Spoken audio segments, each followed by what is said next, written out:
Olá pessoal, tudo bem? Então, bem-vindos aqui a mais uma live que é Raiz, né? Que são lives maiores e as quais eu vou elucidar algumas dúvidas e desmistificar alguns equívocos sobre nutrição, especialmente com ênfase no emagrecimento, que esse é o meu foco principal, né? Eu trabalho com emagrecimento há muitos anos e por isso o meu foco hoje é emagrecimento e ou definição corporal, tá? Então, eu venho fazendo ao longo das semanas 2 lives que a gente chama de raízes, né? Que são lives extensas de meia hora e as quais eu venho então elucidando algumas dúvidas sobre emagrecimento e comentando algumas questões sobre essa tratativa, tá bom? E aí, vamos lá então, né? E hoje eu trouxe para vocês alguns temas que eu percebo que são muito comuns, essas dúvidas em consultório, né? E eu resolvi trazê-las aqui para vocês nas redes sociais, quem sabe não seriam dúvidas de vocês também, né? Então eu vou começar falando sobre o café, né? E aí, a cafeína é vilã ou é mocinha? Como é que é? A cafeína é contraindicada, a cafeína pode ser consumida, a cafeína emagrece, como é que funciona? Bom, é o seguinte, a cafeína, né, ela não tem restrição em relação a consumi-la, não exatamente em relação à quantidade, para aqueles pacientes que não são cardiopatas. Então, por exemplo, o paciente não tem nenhuma cardiopatia, não tem hipertensão arterial sistêmica, não tem arritmia cardíaca, não tem nenhuma cardiopatia que o impossibilite por motivos médicos a consumir cafeína, né? Tudo certo. Poderia consumir.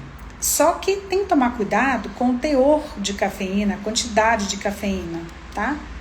Porque a cafeína em excesso, ela, além de ter a contraindicação de cardiopatia, para aquelas pessoas que são muito ansiosas, que têm transtorno de ansiedade e ou depressão, a cafeína em excesso pode atrapalhar o prognóstico da ansiedade e também pode atrapalhar o prognóstico da depressão, principalmente para os pacientes que fazem uso de psicotrópicos, tá? Então, eles podem interferir na ação neuroquímica medicamentosa.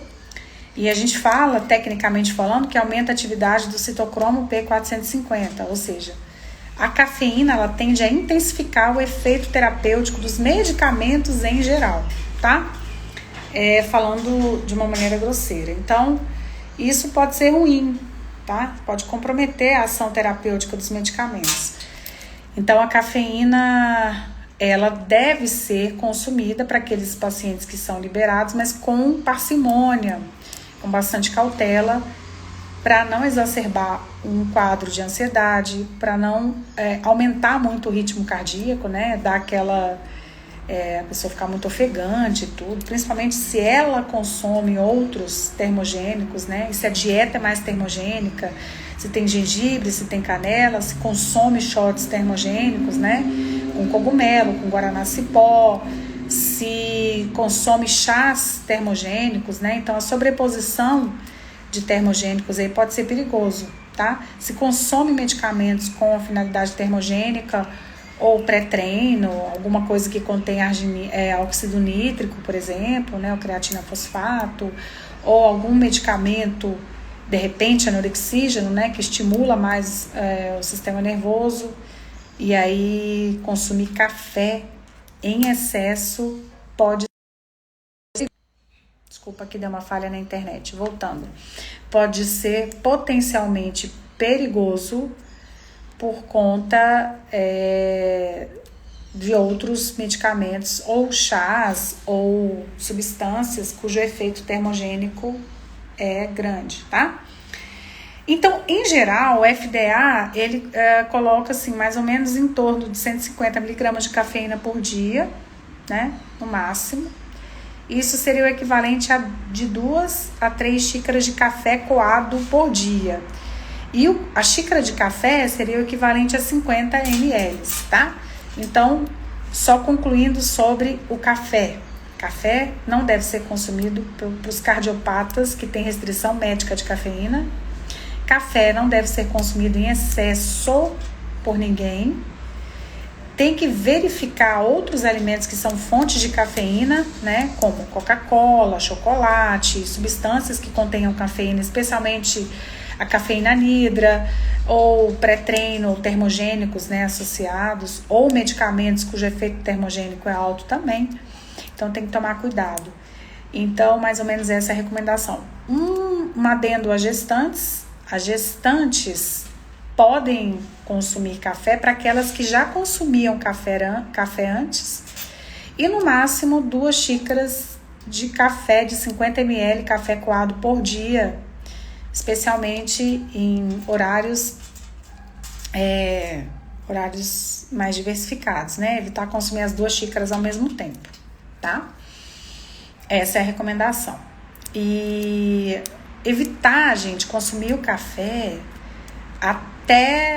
consumir café deve ser consumido até às 16 horas da tarde, principalmente para aquelas pessoas que têm dificuldade de dormir ou têm insônia ou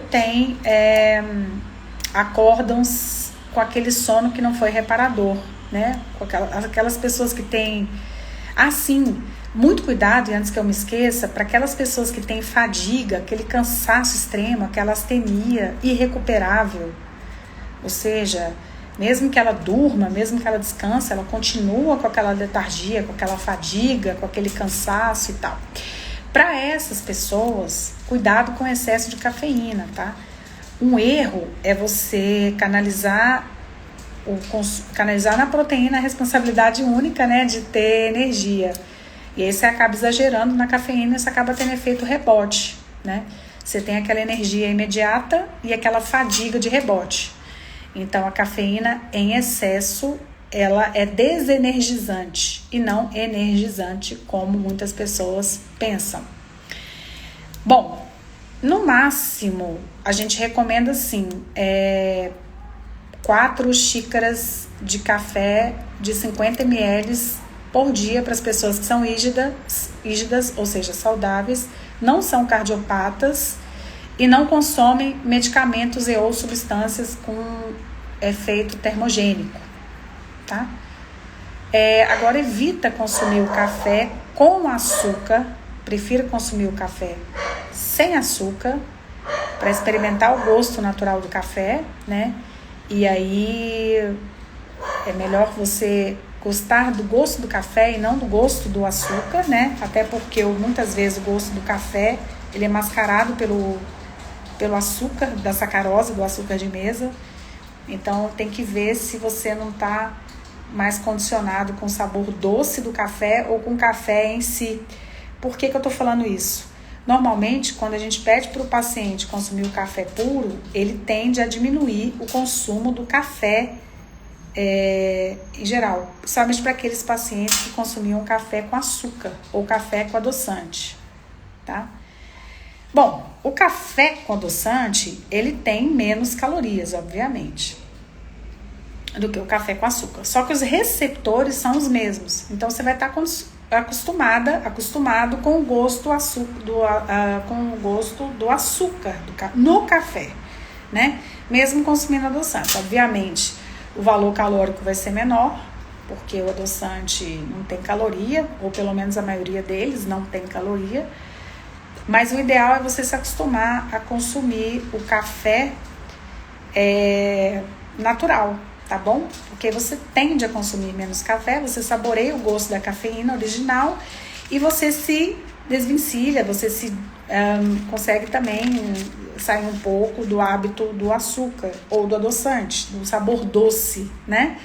E para aquelas pessoas que são amantes inveteradas de doces, né, que são acostumadas com doce, e ajuda inclusive a desassociar. Então, quando eu tiro o açúcar das bebidas, quentes ou geladas, ou adoçante, eu consigo me desvencilhar, eu consigo me desconectar, porque eu diminuo os receptores neuroquímicos do sabor doce, e a tendência é você consumir cada vez menos doce e cada vez mais outros sabores, amargo ou azedo. Então, quer dizer, o sabor doce condiciona você cada vez mais ao sabor doce, cada vez mais frequentemente. E quando você elimina o sabor doce, inclusive do próprio doce, né? Quer dizer, se eu como um doce que não tá tão doce, você vai ficando com um paladar mais seletivo. Então, você vai ficando cada vez mais açúcar sensível, e aí tudo passa a estar muito doce, e começa a ter também predileção, começa a ter vontade de consumir outros sabores, que são o sabor amargo e o sabor azedo, tá bom? Então, quanto menos doce você consumir, mais, digamos assim, mais vontade você vai ter de experimentar outros sabores, incluindo, inclusive, frutas e verduras. Aquelas pessoas que têm um paladar muito infantil, né, que são acostumadas a consumir coisas doces, com farinhas brancas, produtos de panificação e hambúrguer, cachorro-quente, pizza, elas têm que, quanto maior for a exposição para esses sabores, mais ela vai querer. Então, ela tem que tentar diminuir o consumo desses alimentos e começar a consumir outros para ela ficar, enfim, acostumar o paladar dela, se habituar, e também alterar os polimorfismos, né? Modular a expressão gênica aí se refere aos sabores, e isso é com o tempo, é com o hábito, né? Tem que habituar, tá? O primeiro passo é a mudança, o segundo passo é o hábito. O hábito faz com que você mude, inclusive, nas preferências alimentares, tá bom? Então é isso sobre o café, tá? Cuidado, o café ele aumenta o efeito, como eu já falei, terapêutico dos medicamentos. Então, o medicamento para dor de cabeça, a maioria dos medicamentos para analgesia, eles têm cafeína, tá? Aí, cuidado com esses medicamentos para não tomar café em sobreposição em demasia, tá bom? Porque isso pode, inclusive, causar um efeito contrário, né? Eu tomo um analgésico, por exemplo, a dor de cabeça, e tomando muito café, além da cafeína que contém no próprio medicamento, eu posso exacerbar o quadro de enxaqueca, e assim como exacerbar quaisquer outras dores aí, tá? Então toma cuidado. Para quem toma anti-inflamatório e corticóide também, muito cuidado com cafeína em excesso, tá bom? Quem é ansioso, que tem tendência a superestímulo oral e fica consumindo café, mas assim, como um hábito, sabe? De estar colocando coisas à boca toda hora, tenta se acostumar mais com água, tenta consumir mais água. Porque quanto mais água você consumir, mais lubrificadas ficam as papilas gustativas, a saliva, né, lubrifica a boca, e melhor será o seu reconhecimento dos sabores, né? Mais sensível você vai ficar ao excesso de doce e ao excesso de salgado também. Tá bom? Então, tenta se habituar muito mais com água em si do que com café, né? Tem gente que eu conheço que substitui até a água pelo café. Toma tanto café, e o excesso de cafeína também deixa a micção, né? A urina um pouquinho mais marrom, um pouquinho amarelada, né? E quem toma muito café tende a consumir menos água, né? Tá bom? Então, faça o contrário, tenta consumir mais água, com o intuito de diminuir o consumo de cafeína, e isso é bom também para a lubrificação da mucosa bucal, né? Lubrificação das papilas gustativas, tentar tirar você do sabor doce do café, ou pelo menos do café, né, em si, se não tiver doce, e melhorar a sua sensibilidade aos sabores, tá bom? Isso é muito bom. Porque você vai ficando mais seletivo nas escolhas alimentares. Ora, isso aqui tá muito doce, isso aqui tá muito salgado, eu vou comer pouco, ou não vou comer, ou eu vou tentar escolher coisas que sejam alimentos e preparações que sejam mais palatáveis, né? Que sejam mais elaboradas, tanto em sabor quanto em concentração de sódio ou açúcar, tá bom? Isso é um ponto. Aí agora, gente, eu vou falar sobre a tapioca, né?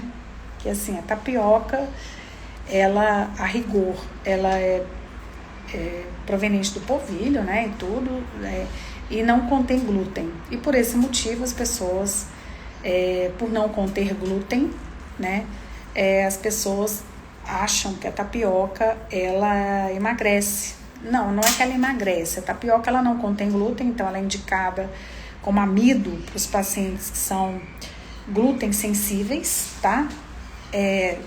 Ou que tenham intolerância severa absoluta ao glúten, que são os pacientes celíacos, ou que têm intolerância relativa, que são os pacientes que têm heterozigose para a doença celíaca, ou eles têm uma intolerância ao glúten, né? Eles referem distensão abdominal, dispepsia, que é a má digestão, referem uma certa fadiga, né? Referem uma indigestão, um mal-estar do glúten, né? Eles se sentem mal, ainda que não tenham a doença celíaca em si, né? Diante do consumo do glúten.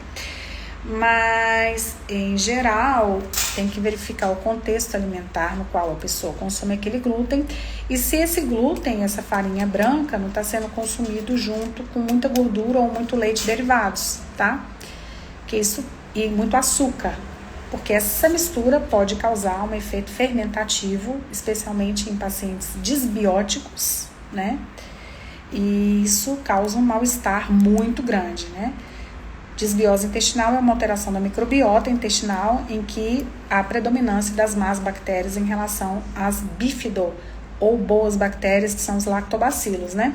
Então, às vezes, os pacientes disbióticos, a disbiose por si só já os torna mais sensíveis ao glúten e há uma certa confusão, né?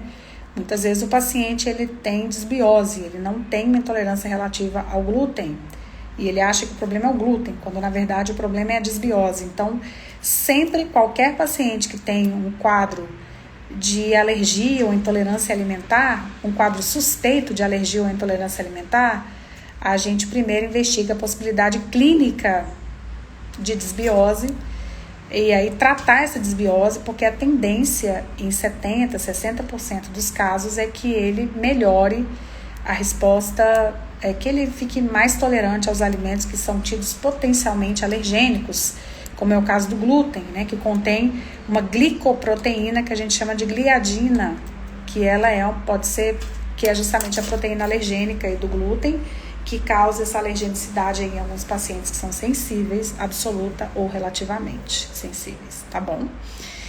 Bom, mas o fato é que a tapioca, ela tem, quando a gente fala em tapioca, a gente fala em alto índice glicêmico, porque é um alimento que tem alto índice glicêmico. A carga glicêmica vai depender da quantidade que você consome. Então, o alimento, eu até vou... eu até vou elucidar essa questão sobre índice glicêmico e carga glicêmica. O índice glicêmico é a resposta glicêmica e de insulina que o meu organismo dá frente ao consumo daquele alimento. Carga glicêmica é a quantidade, digamos assim, a concentração dessa resposta insulinêmica e glicêmica frente ao consumo daquele alimento. Então, como assim, Sara? Eu posso consumir, até para emagrecer, um alimento cujo índice glicêmico é alto, mas se eu consumir uma quantidade pequena, baixa quantidade, a carga glicêmica dele é baixa, entende? Isso me favorece no emagrecimento. O que eu estou falando? A tapioca tem alto índice glicêmico, mas se eu consumir pouca quantidade de tapioca, tipo assim, o que é pouca? 2 colheres de sopa cheias, né? A carga glicêmica é baixa, claro, contanto que não haja sobreposição de outros carboidratos na mesma refeição, né? Ou até mesmo na própria tapioca, né? De nada adianta eu consumir 2 colheres de sopa de tapioca, então vai ter baixa carga glicêmica, tá tudo certo, eu vou continuar emagrecendo, não vai sabotar a minha perda de peso, mesmo que tenha um alto índice glicêmico, e coloque lá no recheio uma banana, que também tem alto índice glicêmico, né? Então, não. Aí, o que eu devo fazer? Eu posso consumir um alimento com índice glicêmico alto, pouca quantidade, ou seja, baixa carga glicêmica, e aí concilio com fibra e proteína. Então, eu vou comer essa tapioca com um ovo ou com uma fatia de queijo, canastra, ou queijo Minas Frescal, ou um queijo de búfala, ou um queijo de cabra, e vou salpicar a chia lá. Ou eu vou salpicar farelo de linhaça, ou eu vou botar um pouco de quinoa real, que é quinoa em flocos finos, ou eu vou colocar um pouco de aveia em flocos finos. Então, assim, eu tô consumindo um alimento, tapioca, então, assim, de alto índice glicêmico, mas com baixa carga, porque a quantidade é pouca, conciliando-a com fibra e proteína. Então tá tudo certo, tá bom? Tá tudo bem. Essa composição que eu acabei de falar no pós-treino, por exemplo, ou no café da manhã, ou no lanche da tarde, pega muito bem, tá? Porque eu vou consumir a tapioca, né? No pós-treino, em que eu preciso de aumentar um pouco a minha insulina para aumentar receptor muscular, que é o GLUT4, o GLUT2, para captação de aminoácido neutro, ou seja, para captação da proteína, tanto a proteína alimentar quanto a proteína suplementar, se for o caso, e pouca quantidade, ou seja, eu vou estar ativando o receptor, porque às vezes no pós-treino é interessante, então talvez a tapioca no pós-treino, em alguns casos, ou pelo menos na maioria dos casos, é interessante.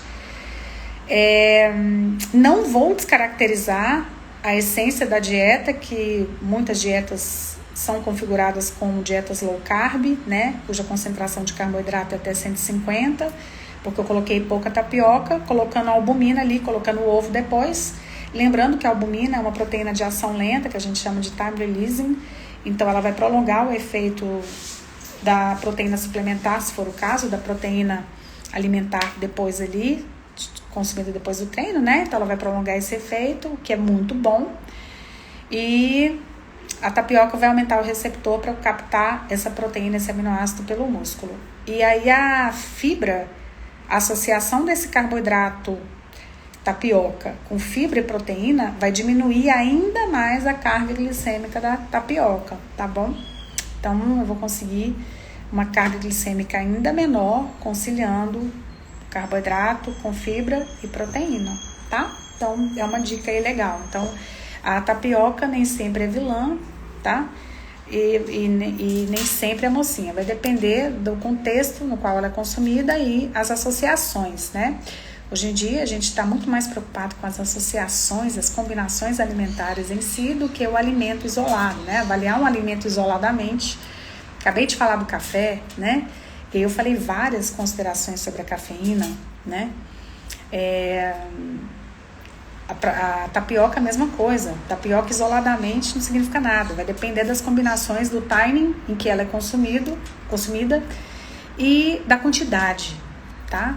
E aí sim, ela pode ter um efeito engordativo ou um efeito muito bom, muito saudável, inclusive, na própria dieta de emagrecimento, tá? Ela pode fazer parte do escopo tá lá no escopo da dieta e não sabotar em nada, né, o emagrecimento. Ao contrário, até favorecer, inclusive, a definição corporal ali, por exemplo, num pós-treino, ou até mesmo num pré-treino, né, para aumentar a reserva de glicogênio, né, mas sempre com essas associações, né. Normalmente, a gente consome assim, você vê, por exemplo, a tapioca, normalmente você consome a tapioca desse tamanho, né, com um ovo. Aí eu sempre oriento o seguinte, olha, vamos fazer uma crepioca quer dizer, eu faço crepioca, sei lá, 1 a 2 colheres de sopa cheias de tapioca e da goma de tapioca, né? Da massa de tapioca pronta para preparo, com o ovo misturado.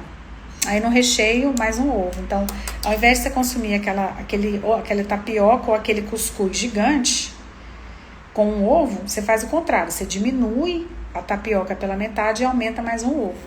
Se tiver com muita fome, né? Aí você coloca ali 2 ovos e uma tapioca pequena, ao invés de um ovo e uma tapioca gigante. Então, é melhor, né? Você vai estar consumindo. A nossa alimentação, em geral, a gente é muito amidófilo, né? Ou seja, a gente come muito, culturalmente, a gente come muito carboidrato, tá? Em geral, dietas de emagrecimento são dietas hiperproteicas.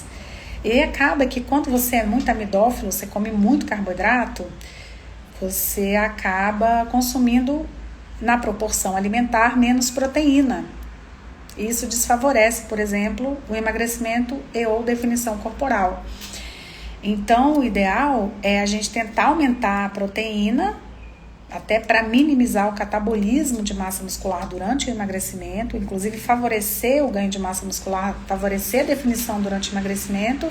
E aí, automaticamente, quando você aumenta a proteína, porque na maioria das dietas é necessário, a maioria das dietas para emagrecer são caracteristicamente hiperproteicas, automaticamente o carboidrato é diminuído. Você diminui a concentração de carboidrato. E aí isso favorece, isso sim, mais ou menos, isso atende à essência metabólica das dietas para catabolismo de gordura, tá bom? Então é isso. Em relação ao cuscuz, o cuscuz, ele é melhor do que a tapioca, sem dúvida, tá? Só que, porque ele tem mais fibra, e ele não é tão refinado, né? Ele é mais bruto, digamos assim, não é farinha branca. Cuscuz, ele não é tão, ele é processado, cuscuz de milho, ele é processado, mas não é tão processado quanto a farinha branca. E isso é melhor para perder peso, porque o teor de fibras é maior. Mas cuidado com o excesso. E é a mesma interpretação da tapioca, não contém glúten, mas deve ser consumido com pouca quantidade, afinal o índice glicêmico também é alto do cuscuz, embora ele contenha fibras, e tentar conciliá-lo com fibra e proteína também, tal como eu exemplifiquei na tapioca, tá? Tentar conciliar ao máximo ali com fibra e proteína também no cuscuz, né? O cuscuz, na proporção da tapioca, ele contém um pouco menos, tem menos calorias, mais fibras, e ele não é tão refinado. Então, para perder peso, você pode usar os dois, não tem problema, atendendo essas considerações que eu falei, tentando variar, afinal de contas a gente acaba enjoando, né? Se ficar num alimento só. E tem outras opções, né? Além do cuscuz e da tapioca, que são os pães sem glúten, que hoje no mercado você tem uma gama de opções de pães sem glúten que são muito palatáveis, né? Que são saborosos e contêm fibras, inclusive são feitos com fécula de batata, fécula de mandioca, e é a mesma coisa. Sempre tenta conciliar todo o carboidrato com índice glicêmico alto. Ao invés de comer 2 a 3 fatias de pães, você come uma fatia com 2 ovos, né? Ou se a fatia for pequena, você come 1,5 ou 2 fatias com o ovo. Tenta conciliar com a proteína. Tenta escolher o pão sem glúten, que é integral, porque já tem fibra. Se ele não for integral, você adiciona uma fibrazinha nele ali. O gergelim cai muito bem com pão, a semente de gergelim, né? Tem que triturar no liquidificador a semente de gergelim, porque ela tem a celulose e a gente não tem a enzima chamada celulase que degrada a celulose. Então, o ideal é você tentar triturar no liquidificador tudo que é semente, né? A linhaça, o gergelim, tenta triturar no liquidificador para você liberar, tirar a casca, liberar a celulose e aí liberar a propriedade funcional que tem ali. Por exemplo, a linhaça tem as lignanas, né? Que é a substância funcional que tem no interior da linhaça. Então, a celulose, às vezes quando você consome a linhaça, a semente de linhaça inteira, você percebe ela nas fezes inteira, né? Porque ela não foi quebrada, porque a gente não tem a celulase. Então, o pâncreas da gente não produz a celulase. Então, aí a linhaça não é liberada a lignana, que está na polpa da linhaça, no interior da linhaça, né? Porque aí ela serve como efeito meramente laxativo, né? Ela tem esse efeito, ela é mais laxativa, a linhaça, né? Então o ideal é sempre triturar, tá? Para você liberar a propriedade funcional que tem ali na polpa da semente, tá bom? Que mais, gente? É isso. Pois é, já são aí 30 minutos da live. Eu tenho outros alimentos aqui que eu vou mencionar, né? Que são dúvidas comuns de muitas pessoas. Eu queria aproveitar o ensejo dessa live raiz, né? E agradecer a participação de vocês, tanto na sugestão de temas no direct. Eu vou pedir para vocês, por favor, darem o like de vocês, que isso me ajuda muito. É uma maneira justa de retribuir, né? O conteúdo que eu tenho passado para vocês aqui, e é uma forma de o Instagram entender que o conteúdo é relevante e ele poder divulgar o conteúdo para outras pessoas, tá? E também é uma forma justa de me retribuir, tá bom? Afinal de contas, eu tô aqui gratuitamente gravando essa live para agregar valor, para passar o meu conteúdo para vocês, e nada mais justo do que vocês retribuírem com o seu like, salva, compartilha, comente se você quiser, que eu vou ficar muito feliz, tá bom? Bom, eu vou gravar uma outra live nos próximos dias, continuando então dúvidas sobre alimentos, né? Eu vou falar sobre o açúcar, sobre a canela, sobre chás, né? Sobre suplementos de vitaminas e minerais, são assuntos da próxima live ou das próximas lives, tá bom? Eu espero que vocês tenham gostado e um ótimo restinho de dia aí pra vocês, tá bom? E até a próxima live. Tchau, tchau.